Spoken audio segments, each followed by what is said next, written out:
ഈ കാണുന്ന കുഞ്ഞു മൊഡ്യൂളിന് ഏകദേശം 14,000 രൂപ വില വരും എന്ന് പറഞ്ഞാൽ നിങ്ങൾ വിശ്വസിക്കുമോ? ഇതാണ് റാസ്ബെറി പൈ കമ്പ്യൂട്ട് മൊഡ്യൂൾ 5. അപ്പോൾ കമ്പ്യൂട്ട് മൊഡ്യൂൾ എന്താണെന്ന് അറിയാൻ മേലത്തവർക്ക് റാസ്ബെറി പൈ എന്ന സിംഗിൾ ബോർഡ് കമ്പ്യൂട്ടറിന്റെ ഒരു ടൈനിയസ്റ്റ് വെർഷനാണ് ഇപ്പോൾ എൻ്റെ കയ്യിരിക്കുന്നത്.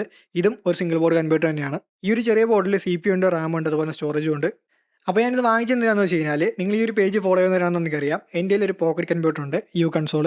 അതിനെ ഒന്ന് അപ്ഗ്രേഡ് ചെയ്യാൻ വേണ്ടിയിട്ടാണ്. അതായത് ഞാനിപ്പോൾ വാങ്ങിച്ചേക്കുന്നത് CMF5 വെർഷനും ഈ ഒരു യു കൺസോളിൽ ഇരിക്കുന്നത് ഇതിൻ്റെ പ്രീവിയസ് ജനറേഷൻ, അതായത് CMF4 ആണ്. അപ്പോൾ CMF4ഉം അതുപോലെ 5ഉം തമ്മിൽ പെർഫോമൻസ് ഡിഫറൻസ് ഉള്ളതുകൊണ്ട് തന്നെ CMF5ലേക്ക് അപ്ഗ്രേഡ് ചെയ്യാൻ വേണ്ടി വാങ്ങിച്ചാണ്. പക്ഷേ ചെറിയൊരു പണി കിട്ടി.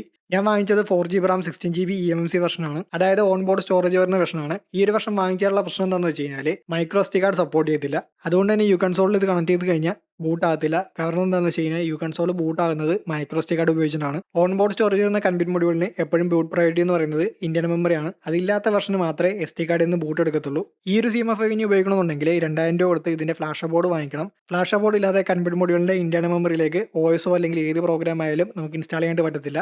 കാരണം കമ്പ്യൂട്ട് മൊഡ്യൂളിന് ഈ 2 കണക്ടർ അല്ലാതെ വേറെ പോർട്ടുകളൊന്നുമില്ല. അപ്പോൾ ഞാൻ ഇത്രയും പറഞ്ഞത് എന്താണെന്ന് വെച്ച് കഴിഞ്ഞാൽ നിങ്ങൾ സൈബർ ടെക് ബിൽഡ് ചെയ്യാനോ അല്ലെങ്കിൽ യു കൺസോൾ അപ്ഗ്രേഡ് ചെയ്യാനോ അതോ അല്ലെങ്കിൽ നിങ്ങളുടെ പ്രോജക്റ്റിനൊക്കെ വേണ്ടിയിട്ട് കമ്പ്യൂട്ടർ മൊഡ്യൂളൊക്കെ നോക്കി നടക്കുന്നവരാണെന്നുണ്ടെങ്കിൽ ഓൺ ബോർഡ് സ്റ്റോറേജ് വരുന്ന പ്രശ്നം ഒഴിവാക്കാൻ നോക്കുക. ഇല്ലാന്നുണ്ടെങ്കിൽ സ്റ്റോറേജ് അപ്ഗ്രേഡ് ചെയ്യാൻ വേണ്ടിയിട്ട് എക്സ്പാൻഷൻ മൊഡ്യൂൾസ് വാങ്ങിക്കേണ്ടി വരും.